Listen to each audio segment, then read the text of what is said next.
Hello friends, welcome to my channel. நான் உங்கள் சுதா கிருஷ்ணன். இன்றைக்கி நம்ம என்ன கதை பார்க்க போகிறோன்னா, ஒரு ஏழ்மையான ஒரு குழந்தைக்கு அதுக்கு கிடைக்கணும்னு கடவுள் நினச்சாருன்னா அது எப்படினாலும் கிடைக்குன்றது தான் இந்த ஸ்டோரியில் பார்க்க போகிறோம். பாருங்கள், அந்த பையனோட செப்பல் வந்து அறுந்துருது. அவனால் வாங்கக்கூட முடியாது. அந்த நேரம் பார்த்து அந்த ரயில்வே ஸ்டேஷனுக்கு வந்து ஒரு பையன் ஸ்கூலுக்கு போகிறதுக்காக வரான். அப்போ ஷூவை இது பண்ணிகிட்டு இருக்கான். அவங்க அப்பா ட்ரெயின் வந்துடுச்சு வாப்பா அப்படின்னு கூப்பிட்டோடனே அவசர அவசரமாக போகிறான். போகிற நேரம் பார்த்திங்கன்னா அந்த ஷூ ஒழுங்காக மாட்டாததுனால அவுந்து விழுந்துருது. அதை அங்கே உட்காந்துட்டு இருக்கு அந்த தம்பி பார்த்துட்டு ஓடி வந்து, ஐயோ எப்படின்னு கொடுத்துடலாம் அப்படின்ட்டு ஒரு நிமிஷம் எப்படி கொடுக்குறதுன்னு யோசிச்சுட்டு, சரி ஓடி போய் கொடுத்துடலாம் அப்படின்ட்டு ஓடி போய் கொடுக்கறதுக்காக ட்ரை பண்ணுறான். ஆனால் பார்த்தீங்கன்னா அவனும் எவ்வளோ முயற்சி பண்ணுறான், அவனால் அதை அவன் கையில் கொடுக்க முடியல. சரி அப்போ தூக்கி வீசினாலாவது அவனுக்கு கிடைக்குமா அப்படின்னு தூக்கி வீசி பார்க்குறான். அப்படி இருந்தும் அதை வந்து அவன் கையில் கிடைக்கல, கீழே விழுந்துருது.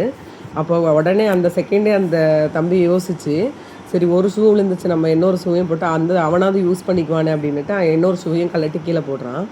அதை பார்த்தீங்களா, அவனே எதிர்பார்க்காம செய்ய வந்த ஒரு உதவி வந்து அவனுக்கே அது பார்த்தீங்கன்னா நல்லா தான் மாறிடுச்சு.